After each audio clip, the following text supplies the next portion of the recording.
O que é vizinha? Tem reflexo de planeta inteiro.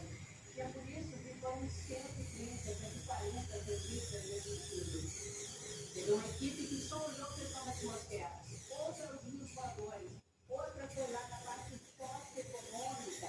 Porque quando a gente protege o ambiente, a gente fala também das pessoas, né? As pessoas que vivem ali têm que ter um meio de Tem que nem um calo seco aqui, meu. Olha. porque há um consenso científico hoje, que é o seguinte: se a gente quiser evitar o Não junta sujeira aqui.